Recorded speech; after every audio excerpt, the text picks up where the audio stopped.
Hello everybody, John here at Havoc Maker Studio. Hoping you guys are having a great Wednesday morning, afternoon, evening, or if you're watching this on the next day. If somehow you're watching this on the day prior, well, that's kind of cool. We need to talk because I need some lotto numbers. But that aside, guys and gals, we got some cool things going on here at the channel. So just a quick update before we dive into the news here. I've talked about some new segments, some new editing that's going to be happening on here on the channel, and it's finally almost ready to go. I'm still learning the editing software in between working on painting commissions, working on the RPG, which we're going to talk about probably in the next segment or the next video, and working with the green screen. So you can see behind me, I've got my green screen. I have been doing all the testing. I'm just not there yet. I don't want to give a bad quality product. I mean, I probably will since it'll be my real first time uploading it, but I want to minimize it being a bad edit, if that makes sense at all. So hopefully I can get this next segment out. I'm thinking next week I can get the segment out where it's the new maybe once or twice a month. I'm thinking about twice a month, depending on how much content I can get and how much you guys respond to it, and other things that I would like to be able to do with it. Now, that aside, let's talk about Games Workshop. Now, before you guys get rolling your eyes and groaning, it's going to be a positive talk. It's actually going to be a positive talk. So over the at least the last year, last 6 months, almost since the beginning of the year. So yeah, almost the last year, we here on the channel have been talking about Warhammer 10th edition for Warhammer 40,000. That didn't sound right. 10th edition for Warhammer 40,000. It's already been talked about. In fact, it's already in the works. If you guys have any inkling of understanding of how Games Workshop operates, they've already started working on 10th edition about 6 months after, about 6 months ago. They like to do, when it comes to a new edition, they like to spend usually 18 months working on something like this. And then usually down to that last 6 to 9 months is when they start. Then about 6 months after that is when they start producing. And so for that set. So example, Indominus would have been, hey, about 18 months out, so that's a year and a half. We're going to start working on the new rules. That's the 9th edition. We're going to start working on the new rules, start getting the designs on the miniatures. And then when they get closer to the 18-month mark and they're confident they've got what they wanted, they got all the molds, they got everything taken care of. That's when everything gets shipped off for the molds to be made, the die-cast molds, the books start getting printed and whatnot. And then it takes about 6 to 9 months to build up stock levels. Now, when it comes to smaller product, like say a new codex on average, that's going to be getting a new miniature line or even just a couple new miniatures. It's usually 18 months, and then at about the last, after about a year, that last 6 month mark is when they send everything off and they start building up their supply. Now, things might have changed, new technologies, issues with shipping, some things like a give or take, but that is straight from a couple of the, not sources, but the actual, I don't want to say writers, even though they're the ones that wrote the codexes or the battle tomes or the original Warhammer codexes, but that's the process that they had relayed to me over the years, at least from 2 sources that I've interviewed prior to all this here, doing everything here on YouTube. And taking that into account, 10th edition is underway. It's underway. It's happening. Now, I was assuming that it was going to be happening next year in 2023. That would have been about the 3-year mark 3 to 4 year mark is what they're aiming. They've been doing now for Warhammer 40,000. That seems to be the average since about 7th edition. When you break everything down, it's about 4 years, 3 to 4 years. But I forgot about the old world. Even though I've talked about the old world, I forgot about it. And one of the biggest clues I should have had is that they have been radio silent on the old world. And usually when they do that, they're throwing other stuff out there to get people to forget about this. And then they do another big update and go, bam, guys, we've got this amazing stuff going on. This indicates to me that if we're not going to be getting 10th edition next year, which still possible, the probability might have dropped, but still possible, that 10th world, old world, has now moved up its time scale. So next year, it's either going to be a new edition of Warhammer 40,000 or it's going to be the old world. I'm now kind of putting my odds on the old world happening because they've been working on it. And they said, hey, in about 2 years, we'll see it. Well, we're coming up on 2 years. Well, actually, I think we're over 2 years now since that initial announcement. So the latest update was we got some stuff updated for over on the Warhammer community page. You know how to get there if you want to look at it in detail. But it's going to be covering the Bretonnians and the Tomb Kings. And a little bit more information is confirmed. So there are going to be new miniatures designed, of course, because even though they're saying you guys can use your old armies, and you know those of you that haven't set them on fire or threw them away because you got rid of square bases in the original Warhammer Fantasy setting, those of you that still have those models, you can still use them. However, they're a model company. They're not a game company. They're a model company. So as a model company, of course they're going to make new models. Now, what we don't know, and I am doing some digging, what we don't know yet is if they're going to be redoing the entire line, or are they just going to be taking all that stock? Because as the Age of Sigmar was getting new model updates, some of those, especially those of you that worked at Games Workshop, you were being required to send back the old fantasy stuff. So you would box it up and send it back to the corporate store. And in some cases, that stuff just got put into I just call it the blender, grinder, and became reusable plastic for the injection mold system. But there is a very good chance that old stuff is still there and it's just getting repackaged with the new packaging. They still have all the die cast molds, so they can, or the injection molds, so they can sit there and crank out new stuff or the old stuff, but in new packaging and with a price increase, of course. But they're going to have new miniatures with it, and they're already talking about that.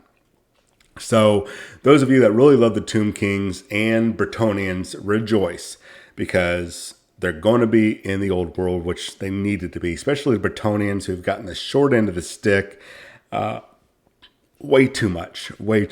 Really a wonderful looking army. Not my particular play style when I was playing Fantasy Battle, but visually they were just wonderful to look at. And to have somebody doing the cavalry charge with them, it's just, they would get excited because they got to do the cavalry charge, and it was such an iconic army. It's awesome that they're going to be getting revitalized, and we know they're going to get some great new models. So that's really cool. Now, still, is this stuff going to be happening next year? We don't know for sure. They have not come out and said, hey, 2023, it is happening. We have not seen that yet. Or if we have, and I missed it, put it in the comments below and call me out on it. But they have been updating the maps. And by updating the maps, it's not just kind of cleaning them up and making them look a little bit more fancy-like, because then maybe we got some new technologies for doing maps, new layout software, but also putting the symbols for the different armies, the different factions, where they are in the world, their dominant territories or cities and whatnot. So a lot is being updated, which is great, because that really gives everybody a great idea of where their favorite army is located, and it helps you build a little bit more around, especially if you're going to be starting a whole new army. It's going to let you add a little bit more to the theme. If that makes sense. You can use like if you have an army that's out in the wastelands or like a barren badlands type of thing, you can decorate the base, add in extra flair and stuff like that. Especially if you're going to be looking at building display boards and such, that really helps you out. Or if you're in the north, like Kislev, which seems to be one of the main featured armies that they keep focusing on for the old world. So Kislev is the frozen north. It's basically like the Russian czars and stuff. So you're going to see a lot of focus there. And that's a wintry setting, so you can really decorate your bases and display boards like that. So this is good information that they're putting out there. I'm really excited about that. Now, we do have a lot of their old articles, and I just want to go ahead and put out there that in the original article, when this came out a year or two ago, they mentioned the square bases are coming back. A lot of people panicked, like, oh my God, it's going to be 10 millimeter or 15 millimeter. No. It's not going to that old, I can't even think of the name of the epic scale of fantasy, which failed. Yes, some people might enjoy it, and if you enjoy playing it, great, carry on. But it was a failure, failed to launch, basically. So they're sticking to those original bases. That's what they say. Now, does that mean that they're the original 20, 25, 40, and 50, 60 millimeter bases that's going to be it? That's going to be the standard? Or are they going to turn around and go, oh, look, we're actually going to go to 32 millimeter square bases? I don't know, guys. They say the old bases are sticking around, and they've repeated it several times in several articles. But it's Games Workshop, and you don't want to break your models, taking them off the original 20 millimeter bases that you assumed you're going to be able to use to put them onto the new 32 millimeter square bases. Well, it's okay. You don't have to do that. You can just buy new models. I'm just saying. Is that going to happen, guys? I don't know. I really can't see Games Workshop doing that. I would give it about a 25% chance, and that's being overly generous, that they're going to do that. But those bases are going to remain true, and they are going to stay square. Scale is going to be, they're not going to be going to 10 or 15, and the rules are going to be new. It's going to be some familiar and some not so familiar. So if you've played Age of Sigmar and played Warhammer Fantasy, the original, you're going to get probably a little bit of both, because they want that old world feel. They want the old school feel with the square bases. So you're still going to have a lot of that, but you're going to be seeing some newer game mechanics and probably some new rearranging of the phases to be somewhat in line with the success of Age of Sigmar. And this is a good move, I think, on Games Workshop's part to really get about getting people back into the square base game. I think most people have transitioned over, and there's probably a tiny percentage. I'm going to say less than 10% of the original, maybe we can even go 25% of the original Warhammer Fantasy players that no longer play because they went from square to round. They destroyed the world. Now they got this Age of Sigmar game that they don't like for whatever valid reason. I'm not arguing that. This is going to bring a good portion of those people that have left, which isn't that many in my opinion. They're going to come back over because they're going to have their square bases, and that's what they're going to be excited about. So this is a good move, especially when there's other games out there right now, like the Song of Ice and Fire, the Game of Thrones miniature game, is a phenomenal tactical tabletop miniature game. It has that old world feel, the old Games Workshop Warhammer Fantasy Battle feel, but it's much more refined with some extra interesting mechanics that makes it overall by far better than the original Warhammer Fantasy setting. Now, you might not like the Song of Ice and Fire. Maybe you don't like the models. Maybe you want your orcs and your demons and all that stuff.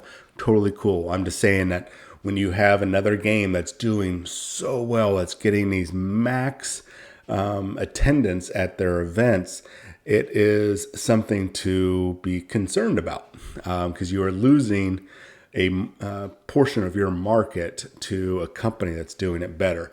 So look at this upcoming Old World to have some improvements over some of the clunkiness, some of the problems, some of the balance issues, and some of the unit types and attack types that plagued the Old World, the old fantasy Warhammer setting. Look at that being cleaned up, because it needs to compete. Now, mind you, I think it's Cool Mini or Not that's doing Song of Ice and Fire.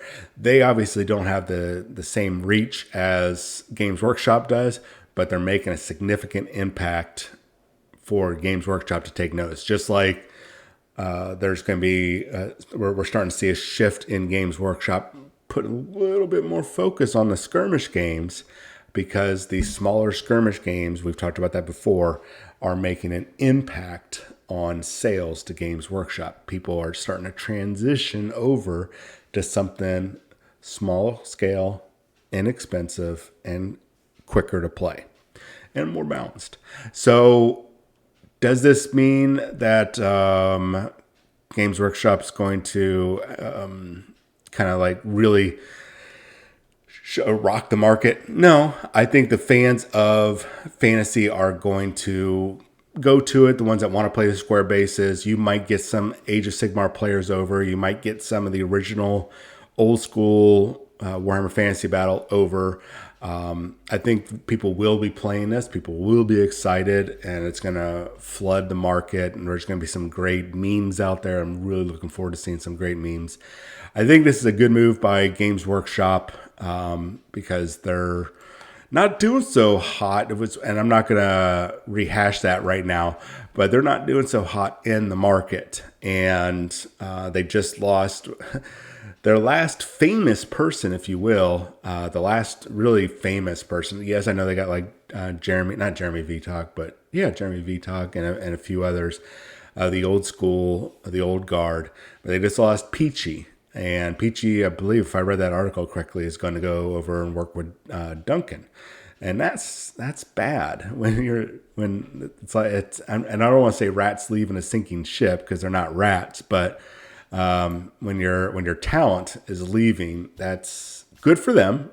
New opportunities and well wishes. I hope they do well, but it's also kind of an alarming signal that maybe there is. The shine and the luster is starting to get a little dull over at Games Workshop. Let's hope that's not the case, because I know a lot of you really enjoy the Games Workshop product line, and even though I don't like their practices, I don't want them to fail, because there's a lot of people that rely on them for work. And that aside, there's a crap ton of us that rely on them for our hobby. So I don't want them to fail. But it is a little concerning to see this happening. Anyways, let me know what you guys think about the Warhammer Old World. Were you an original player? First. Second, are you going to get back into it if you were a player, original player? And if you weren't any of that, and is this something that looks enticing to you? Like you want to get back into that old school. Maybe you're a Song of Ice and Fire player and you like the Warhammer Fantasy setting, but you want to, you don't want to do Song of Ice and Fire, but you like that style of play where you got rank and file, and this is looking really tantalizing to you. Let me know in the comments below. Anyways, you guys have yourself a wonderful Wednesday, and I'll chat with you guys later. See ya.